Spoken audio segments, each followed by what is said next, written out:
you, dear brothers and sisters in Jesus Christ. At the outset, today's gospel passage is taken from the gospel according to St. Matthew, chapter 5, verse 43 to 48. In this gospel, Jesus used strong language. As he was talking to his disciples, he challenged them, saying, "You have heard that it was said, 'You shall love your neighbor and hate your enemy.' But I say to you, love your enemies and pray for those who persecute you." Jesus says this because in the culture where he lived was so violent in the sense that the people did not love their enemies. Rather, they crucified them and imposed on them many cruel punishments. This is very true that we too fail to love our enemies.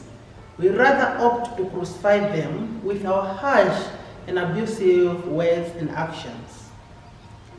Taking an example, in some countries or in some societies, criminals are punished with death penalty and life imprisonment because they are regarded as unbearable enemies to the society.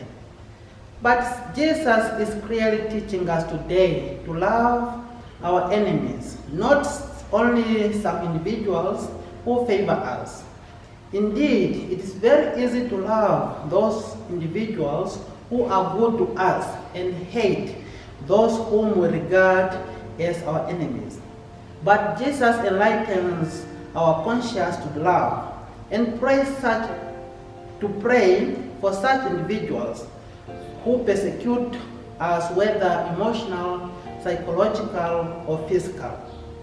We should know that as Christians, we are not to be selective among whom should love. If we ought to do so, we are not much different from the criminals. Brothers and sisters, we are called to Christian love. That means to love all people of God. We are all aware that it is not all the times that we cooperate with those who hate us, but these difficulties can easily be solved, not by fighting back, but by praying. Through prayer, we are invited to transform our enemies into our friendships. Looking into our modern world, it is very difficult to follow what Jesus teaches. That is to say, to love our enemies. In many occasions, we opt to hate them forever. But we should know that through love, we come to know God and Jesus Christ our Savior. As St. John in his first letter, chapter 4, verse 20, exhorts that, "If man says, 'I love God,' and hates his brother, he is a liar. Since no one who fails to love the brother whom he can see, can he love God whom he cannot see?" Therefore, Jesus is challenging us to transcend our concepts of elementarity when we live with others in times of difficulties and hatred, wars and indifferences. Finally, let us remember that God has given this gift of love to everyone, and he expects us as Christians to spread this love even to those who hate and persecute us. In love we find all joy with everyone.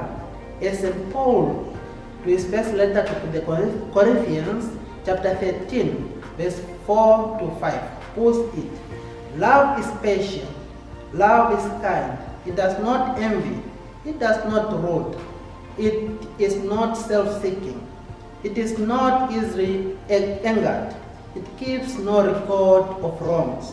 Love does not delight in evil, but rejoices with the truth." Therefore, since Christ is love, we should reflect this nature in our lives. Amen.